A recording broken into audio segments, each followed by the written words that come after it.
आज हम बात करेंगे ऑस्ट्रेलिया में स्पाउस वीज़ा को लेके। हमें काफ़ी सारे कमेंट्स आते हैं कि स्पाउस की डिटेल्स दीजिए, तो आज की जो वीडियो में मैं स्पाउस की डिटेल्स दूंगा। कि पहले पार्ट में मैं बताऊंगा कि अगर आप अपनी फाइल साथ ही लगाते हैं अपने मेन एप्लीकेंट के। दूसरे पार्ट में है कि अगर आपका मेन एप्लीकेंट पहले चले जाता है और उसके बाद आप अपनी फ़ाइल लगाते हैं, जो आपका स्पाउस है या डिपेंडेंट है वो बाद में फ़ाइल लगाता है, दोनों के क्या प्लस पॉइंट है, क्या एलिजिबिलिटी क्राइटेरिया है, कितने फाइनेंशियल्स चाहिए, कितनी एजुकेशन चाहिए, सबकी बात करेंगे आज की वीडियो में। तो आपको कंप्लीट इन्फॉर्मेशन मिलेगी स्पाउस वीज़ा के रिगार्डिंग ऑस्ट्रेलिया की। Bells Overseas, the sound of your future. Hello everyone, मैं कपिल भाटिया बेल्स ओवरसीज से। जैसा कि बात आज सिर्फ स्पाउस वीज़ा पे होगी तो उसकी मैं डिटेल्स दूंगा आपको।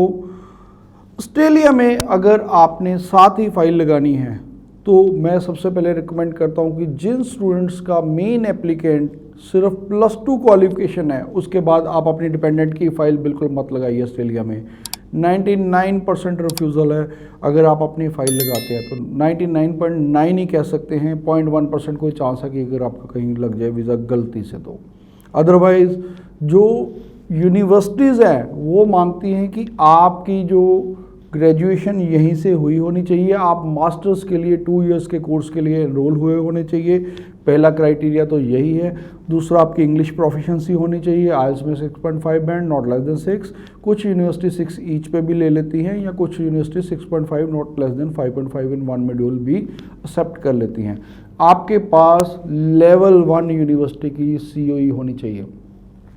सेकेंडली, आपके फाइनेंशियल्स, आपको पता है कि अलग अलग यूनिवर्सिटी का अलग अलग क्राइटेरिया है। आपके तकरीबन कुछ यूनिवर्सिटीज़ में आपको 25 लाख के फंड्स की, कई जगह 28 लाख के फंड्स रिक्वायर्ड होते हैं मेन एप्लीकेंट को। उसके बाद अगर आपने अपनी फाइल साथ ही लगानी है, दोनों ने इकट्ठी लगानी है, तो जो आपके स्पाउस है, आपके पार्टनर हैं, उसकी भी फाइनेंशियल्स आपको दिखाने पड़ेंगे। वो भी 3 मंथ्स ओल्ड फंड्स ही चाहिए, क्योंकि मोस्टली मेजरली यूनिवर्सिटीज़ जो हैं वो 3 मंथ्स ओल्ड फंड ही एक्सेप्ट करती हैं। तो उस केस में आपके जो स्पाउस है उनके जो फंड्स है वो भी आइडली मैं ये मानता हूँ कि 12 से 15 लाख आपको ज़रूर दिखाने चाहिए, 12 लाख से नीचे नहीं होने चाहिए।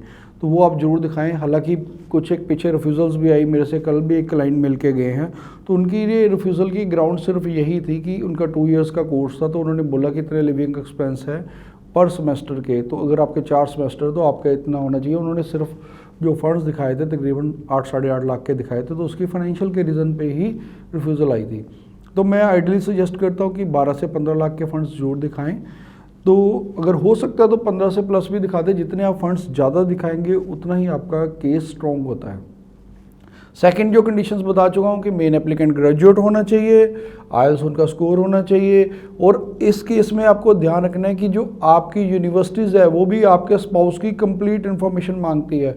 आपकी उसकी स्पाउस की क्वालिफिकेशन पूछेंगे, इसमें वो मांगते हैं कि मेजरली स्पाउस भी ग्रेजुएट होना चाहिए। अगर आपने 12th की है, 10th की है, तो आप बिल्कुल अप्लाई मत करिए ऑस्ट्रेलिया में, आप किसी और कंट्री के लिए अप्लाई कर सकते हैं। हाँ, यूके में हो जाता है। यूके में अगर आप चाहें तो आपका स्पाउस चाहे 10th है 12th है तो वो मैटर नहीं करता। लेकिन अगर आप ऑस्ट्रेलिया अप्लाई कर रहे हैं तो आपका जो स्पाउस है वो भी ग्रेजुएट होना चाहिए। ये नहीं होना चाहिए कि आपने 12th के बाद डिप्लोमा किया हुआ है तो भी वो नहीं चलेगा। आपके पास, आपके स्पाउस के पास भी 3 ईयर की बैचलर डिग्री होनी चाहिए। हालांकि ये अगर आप कहेंगे कि एम्बेसी की तरफ से, ऐसी हाई कमीशन की तरफ से कोई भी रिक्वायरमेंट नहीं है, लेकिन जो लेवल 1 या लेवल 2 की यूनिवर्सिटीज़ हैं वो एक्सेप्ट ही नहीं करती। लेवल 1 की यूनिवर्सिटी मेजरली वो यही मांगती है कि इवन कुछ यूनिवर्सिटीज़ तो ये भी मांगती है कि आपकी मैरिज 1 ईयर ओल्ड होनी चाहिए, आपका स्पाउस भी ग्रेजुएट होना चाहिए, तब आप ऑस्ट्रेलिया में अप्लाई कर सकते हैं। तो उस केस में क्या होता है कि जैसे ही आप फाइल अप्लाई करते हैं, मान लीजिए अगर उसका प्रोसेसिंग टाइम 2 से 3 महीने चल रहा है उस टाइम, तो आपका इकट्ठे ही वीज़ा आ जाएगा और आप दोनों इकट्ठे ही फ्लाई करोगे। लेकिन उसके लिए फ़ंड्स अलग होंगे। जो मेन एप्लीकेंट है उसके फ़ंड्स अलग से दिखाए जाएंगे। स्पाउस के फंड्स जैसे मैंने बताया 12 से 15 लाख रुपए, वो अलग से दिखाने की ज़रूरत है आपको, तो वो आपने अलग से फ़ंड्स दिखाने हैं। अब आ जाते हैं सेकंड सिनेरियो पे। सेकंड सिनेरियो क्या है कि आपका मेन एप्लीकेंट चले जाता है, उसके बाद आपने फाइल लगानी है। तो उस केस में क्या रहता है कि जो आपका वहाँ पर मेन एप्लीकेंट है वो जाएगा और अपनी एनरोलमेंट कराएगा। उसके बाद आप आइडली 2 महीने के बाद आप फाइल लगाएं अपनी, तो 2 महीने के बाद वो एक स्पॉन्सरशिप भेजेंगे वहाँ से ऑस्ट्रेलियन लॉयर से आपके।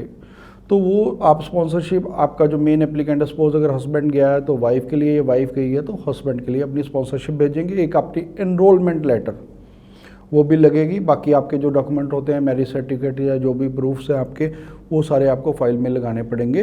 वो अगर फाइलिंग के लिए हो तो वो आप मेरे अलग से पर्सनली मिल सकते हैं या हमारी ब्रांचेस में विजिट कर सकते हैं। फाइलिंग की डिटेल्स हम आपको वहीं पर बताएंगे। तो वो आपकी फ़ाइल, क्योंकि ऑस्ट्रेलिया की जो फाइल है बहुत टेक्निकल होती है, उसको बड़ा स्ट्रॉन्गली पुटअप करना पड़ता है। वो यूके की तरह नहीं होता कि बहुत सिंपल रहे, वहाँ पर काफ़ी टेक्निकल चीज़ें हमें देखनी पड़ती है। तो इसलिए ऑस्ट्रेलिया की फाइलिंग में बहुत सारी चीज़ों का ध्यान रखना पड़ता है। अब बात आ जाती है कि उसकी अगर फ़ाइल 2 महीने बाद हम लगाते हैं तो उसमें जो प्रोसेसिंग टाइम है वो भी एक्स्ट्रा लगता है। फंड्स फिर वही 12 से 15 लाख रुपए दिखाने ही दिखाने हैं आपने।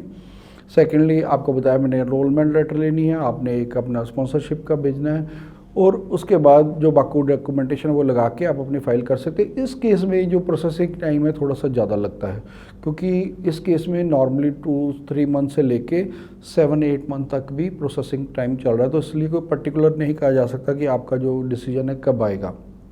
थोड़ा सा टाइम उससे एक्स्ट्रा लगता है जब हम फाइल इकट्ठे लगाते हैं। तो इस केस में क्या होता है, जब आपका मेन एप्लीकेंट वहाँ चले जाता है तो उसकी ये ध्यान रखिएगा, कभी भी यूनिवर्सिटी या जो भी इंस्टीट्यूट में जा रहे हैं वो चेंज नहीं होना चाहिए उसको। अगर आप अच्छी यूनिवर्सिटी गए हैं तो वहाँ पर उतने ही ब्राइट चांसेस रहते हैं आपके वीज़ा अप्रूवल होने के। प्लस अपने फाइनेंशियल्स बहुत ध्यान से लगाइएगा, उसमें कोई भी गलती नहीं होनी चाहिए। लेकिन इस चीज़ में एक चीज़ बेनिफिट रहता है, अगर आप बाद में फाइल लगा रहे हैं तो आपके जो फंड्स है वो 3 मंथ्स ओल्ड होने की जरूरत नहीं है। आप इवन 1 मंथ ओल्ड फंड भी लगा सकते हैं, उस केस में वो मैंडेटरी नहीं होते, क्योंकि अब जो आपकी फाइल है सीधे एम्बेसी में जानी है, यूनिवर्सिटीज़ में नहीं जानी होती।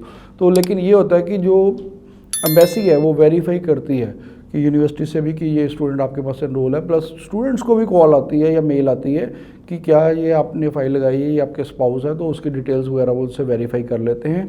तो उसके बाद आपका वीज़ा अप्रूव कर सकते हैं या रिजेक्ट भी कर सकते हैं। ये एम्बेसी के पास राइट होता है कि आपका डिसीजन वो दे देते हैं। फिर भी अगर आपकी कोई भी क्वेरी है स्पाउस वीज़ा को लेके, ऑस्ट्रेलियन डिपेंडेंट वीज़ा को लेके या स्टूडेंट वीज़ा को लेके, तो आप हमें नीचे कमेंट कर सकते हैं। हम हर कमेंट का आपको रिप्लाई देते हैं, प्लस उसकी एक अलग से डिटेल्ड वीडियो भी बनाते हैं। या आप हमारे हेल्पलाइन नंबर 6292062920 पे भी कॉल कर सकते हैं। Thanks for watching.